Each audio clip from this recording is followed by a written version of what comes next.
বাথরুমে উলঙ্গ হয়ে গোসল করা যাবে কিনা, ক্ষমা চাওয়ার সময় আপনার পায়ে পড়ি বলা যাবে কিনা, প্রস্রাবের জন্য ঢিলা কুলুক বা টিস্যু নিয়ে 40 কদম হাঁটার বিধান কি সহি? বোনের সংসারে অশান্তি ছিল তাই ছাড়াছাড়ি হয়ে গেছে, কিন্তু কাগজে কলমে লেনদেন হয়েছে, কিন্তু ছেলে মুখে তালাক বলেনি। এই তালাক বা ছাড়াছাড়ি সঠিক হয়েছে কিনা? কোরআন তেলাওয়াতের সময় সিজদার আয়াত পেলে সে আয়াত কিভাবে পড়বো এবং সিজদা কিভাবে দিব, খাওয়া হালাল হবে কিনা?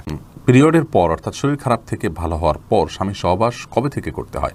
অর্থাৎ ফরজ গোসলের পর, নামাজ শুরু করার পরে কি এটা করতে হবে? মেয়েদের পিরিয়ড অবস্থায় বিয়ে করা জায়েজ কি না? 60 বছর আগের কবরের উপরে বাড়ি বানানো যাবে কিনা? নামাজরত অবস্থায় যদি মেয়েদের সাদা স্রাব বের হয় তখন কি ওযু ভেঙে যায়? অনবরত বের হলে করণীয় কি? ইলেকট্রিক ব্যাট দিয়ে মশা মারা যাবে কিনা? রোগের জন্য তাবিজ ব্যবহার করা জায়েজ হবে কিনা? নামাজে কি থুতনি ঢাকতে হবে? থুতনিকে মুখমণ্ডল অন্তর্ভুক্ত? কেউ যদি মহারণা আদায় না করে মারা যান তাহলে তার করণীয় কি? সন্তানরা কি আদায় করে দিলে হবে? বলা যেতে পারে, এটা কথার কথা। আর পা ধরে যদি ক্ষমা চাওয়া হয় তাহলে এটাকে সিজদার সাথে সাদৃশ্যপূর্ণ বলা যায় না, বরং ক্ষমা চাওয়ার অ্যাপ্রোচটা, আমি যে তার কাছে দুঃখ প্রকাশ করছি এটা কিভাবে প্রকাশ করব, এক এক অঞ্চলে মানুষের এটার ভাব প্রকাশের সংস্কৃতি সম্পূর্ণ ভিন্ন। কোরআন হাদিসের সাথে সরাসরি সাংঘর্ষিক না হলে, যেমন কথার কথা মাথা যদি তার পায়ে কপালে ঠুকে দিয়ে তারপরে বলে তাহলে সেটি তো অবশ্যই গ্রহণযোগ্য নয়, সেটি তো সিজদার নামান্তর। কিন্তু যদি পায়ে পড়ি বলে মুখে বললেই তো আর পড়ে যায় না, অতএব এটাতে কোনো অসুবিধা নেই। আর দ্বিতীয় হলো পা ধরে ক্ষমা চাওয়ার বিধান কি? হ্যাঁ, পাটা ধরে ক্ষমা চাওয়ার মানে হলো দাঁড়ানো অবস্থাতে তার মাথা ঝুঁকেছে এমন না, জাস্ট বসা অবস্থায়ও হতে পারে, পা ধরেছে, তার মানে তার কাছে সে দুঃখ প্রকাশ করেছে, এটা প্রকাশ করবার জন্য। অতএব এটাকে আমি শিরকের অন্তর্ভুক্ত হবে বলে মনে করছি না। 40 কদম পেশাবের পরে ঢিলাগুলো ধরে আপনার হাঁটতে হবে এরকম কোনো কথা কোরআন হাদিসের কোথাও বলা হয়নি, এবং এই বিষয়টি মানুষের সামনে যখন হাঁটাহাঁটি করা হয় জিনিসটা দৃষ্টিকটুও। অতএব কারোর যদি পেশাবের ধারা বন্ধ হতে একটু সময় লাগে তাহলে তিনি টয়লেটে ওয়াশরুমে অপেক্ষা করবেন এবং সেখানে তার যদি উঠবস করা লাগে করবেন, কিন্তু মানুষের সামনে আপনার লজ্জাস্থানে হাত দিয়ে হাঁটাহাঁটি করা দৃষ্টিকটু, এতে কোনো সন্দেহ নেই, এবং এরকম কথা করা দিয়েছে কোথাও বলা হয়নি। প্রিন্স রাফিন আপনি জানতে চেয়েছেন পড়ে যাওয়া চুল বিক্রি করলে গুনাহ হবে কি না? যে চুলগুলো পড়ে গেছে সেগুলো বিক্রি করলে গুনাহ হবে, কারণ হলো মানুষের শরীরের কোনো অংশ বিক্রি করা জায়েজ নাই। আল্লাহ রাব্বুল আলামিন আমাদেরকে আমাদের শরীরের কোনো অংশকে বিক্রি করার অধিকার দেননি, কারণ এগুলো সবগুলোর মালিকানা আল্লাহ তাআলার, আমাদেরকে শুধু ইউজ করতে দেওয়া হয়েছে, আমরা এগুলো বিক্রি করতে পারি না। আপনার বোনের সংসারে অশান্তি ছিল তাই ছাড়াছাড়ি হয়েছে, কাগজে কলমে লেনদেন হয়েছে, কিন্তু ছেলে মুখে তালাক বলেনি। ভাই আকবর হোসেন, প্রথম কথা হলো কাগজে কলমে কি লেখা হয়েছে? যদি কাগজে তিনি লিখিতভাবে ডিভোর্স দিয়ে থাকেন এবং তিনি সেখানে স্বাক্ষর করে থাকেন ওটা পড়ে জেনে, তাহলে সেক্ষেত্রে তালাক হয়ে যাবে মুখে কিছু না বললেও। লিখিতভাবে তালাক দিলেও তালাক হয় মুখের উচ্চারণ ছাড়া, কিন্তু তিনি কি লেখা আছে সেখানে জানতে হবে। কথার কথা উকিল কি লিখেছে জানেনও না তিনি, বা তার কর্তৃপক্ষ তারা পরিবারের লোকজন তালাকের কাগজপত্র রেডি করেছেন, তাকে শুধু বাধ্য করেছেন সিগনেচার করতে, তিনি জানেনও না কি লেখা আছে, তাহলে তালাক হবে না এরকম হলে। আর যদি তিনি জানেন কি লেখা ছিল ওটা পড়ে তিনি সিগনেচার করেছেন তাহলে তাতে তালাক হয়ে যাবে। যেভাবে অন্য আয়াত তেলাওয়াত করেন সেভাবে পড়বেন। আর সেজদা ওইটা পড়ার পর আল্লাহু আকবার বলে সেজদায় চলে যাবেন, 3 বার সেজদার তাসবিহ পাঠ করবেন, এরপর উঠে যাবেন, শেষ। তাতে আপনার সেজদা দেওয়া হয়ে যাবার। কেএফসির কোনো ফুড খাওয়া হারাম হবে না যদি সেটি হালাল পদ্ধতিতে জবাই হয়ে থাকে। খাবারটি কে বিক্রি করছেন, কে সরবরাহ করছেন, কারা তৈরি করছেন সেটি মুখ্য নয়, কার কাছ থেকে আপনি কিনছেন এগুলো মুখ্য নয়, সেটি হালাল কিনা এটা হলো মুখ্য বিষয়। একটা মুসলমানের দোকান, দিনদার হুজুর মানুষের দোকান হারাম যদি খাবার পরিবেশন করে, হারাম পদ্ধতিতে পশু জবাই করা হয় বা হারাম পশু সেখানে সার্ভ করা হয়, তাহলে সেটি কেনা জায়েজ নাই। আবার একটা অমুসলিম দোকান থেকে যদি আপনার হালাল পদ্ধতিতে আপনার বিক্রি করা হয় তাহলে এটা কেনা জায়েজ। এখন আপনি যে দেশে বসবাস করছেন সেখানে কেএফসি এটা কতটা মেনটেন করে না করে এটার উপরে বিষয়টি নির্ভর করবে, হালাল হওয়াটা না হওয়াটা। না, নামাজ শুরু করার পর করতে হবে এমন কোনো কথা নেই। গোসল হয়ে গেছে, ফরজ গোসল হয়ে গেছে, তাহলে আপনি পবিত্র হয়ে গেছেন, এখন স্বামী সহবাস আপনি করতে পারবেন।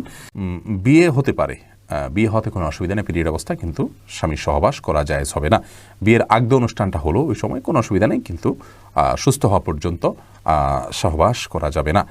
যদি অনেক পুরাতন কবর হয়ে যায় এবং সেখানে এক্সটেনশন করে বাড়ি নির্মাণ করার প্রয়োজন হয়, আর যদি কবরস্থান না হয় তাহলে সেক্ষেত্রে ওই কবরের ধ্বংসাবশেষকে অন্যত্র কবরস্থানে তুলে নিয়ে আপনি সেখানে বাড়ি বানাতে পারেন, কোনো অসুবিধা নেই। 7-8টা বের হলে উজু ভেঙে যাবে, কিন্তু এটা যদি অনবরত পড়তেই থাকে, 5টা মিনিটও সময় গ্যাপ না থাকে, পুরো সালাতের ফুল সময়টা ধরে যেতে থাকে একটু একটু করে, তাহলে সেক্ষেত্রে আপনাকে প্রত্যেক ওয়াক্তের জন্য অজু করে সালাত আদায় করতে হবে। এরপরে উজু করার পর যদি বের হয় কোনো অসুবিধা নেই, কিন্তু ওই ওয়াক্ত পর্যন্ত ওই উজু দিয়ে আপনি সালাত আদায় করতে পারবেন। আমাদের একটা ভিডিও আছে, দেখে নিতে পারেন। ভাই সুমন, ইলেকট্রিক ব্যাট দিয়ে মশা মারা যাবে?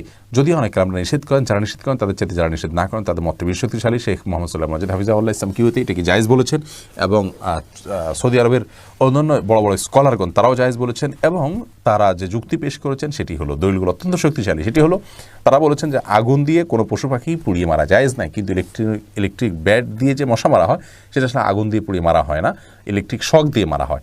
তারপরে আপনি সুইচ টিপে ধরে রাখেন, তাহলে পরবর্তীতে ওই মরদেহটা পুড়ে যায়, এতটুকু, কিন্তু পুড়ে হত্যা করা হয় না, যেটা হাদিসে নিষেধ আছে। রোগের জন্য তাবিজ ব্যবহার করা ইসলামী শরিয়ার শিক্ষা নয়, সুন্নাহ নয়। রাসূল আকরাম সাল্লাল্লাহু আলাইহি ওয়াসাল্লাম ঝাড়ফুঁকের শিক্ষা দিয়েছেন। শুধু বাচ্চারা যারা পড়তে পারে না তাদেরকে ঝাড়ফুঁকও সবসময় করা যায় না, বা করেও নিয়মিত ঝাড়ফুঁক করা যায় না, তেলাওয়াত করতে পারে না তারা, এক্ষেত্রে তাদেরকে তাবিজ দেওয়া যায় কিনা কোরআন হাদিসের আয়াত দিয়ে, কোরআন আয়াত এবং হাদিসের দোয়া দিয়ে শুধুমাত্র, সেটাকে কোনো উলামা কেরাম জায়েজ বলেছেন। কিন্তু রাসূল আকরাম সাল্লাল্লাহু আলাইহি ওয়াসাল্লাম কাউকে কখনো তাবিজ দেননি, দিতে বলেননি। তিনি যেটা বলেছেন ঝাড়ফুঁক করা নিজের জন্য, অন্যের জন্য। অতএব তেল পড়া, পানি পড়া বা বিভিন্ন আয়াত তেলাওয়াত করে ফুঁক দেওয়া, এটাই হলো মূল ট্রিটমেন্ট, সেটাতে আমাদের যাওয়া উচিত। সুন্নাহ সেটাই। থুতনি পর্যন্ত আপনি রাখবেন, থুতনির নিচের অংশ থুতনি পর্যন্ত আপনি প্রকাশ করবেন, থুতনির নিচের অংশ অবশ্যই আপনাকে ঢাকতে হবে। তো থুতনির এই বাউন্ডারি, এটার নিচের অংশ আপনাকে ঢাকতে হবে। থুতনির উপরের অংশ অর্থাৎ মুখের দিকের অংশ, এটা একজন মেয়ে মানুষ নামাজের সময় না ঢাকলেও চলবে। পুরুষের জন্য তো থুতনি ঢাকার বিষয় নাই, গলা এগুলো কোনোটা ঢাকার বিষয় নাই, সলাতের জন্য ঢাকা কোনো আবশ্যক নয়। মোহাম্মদ ইসলাম রুবেল আপনি প্রশ্ন করছেন, বাথরুমে উলঙ্গ হয়ে গোসল করা যাবে কিনা?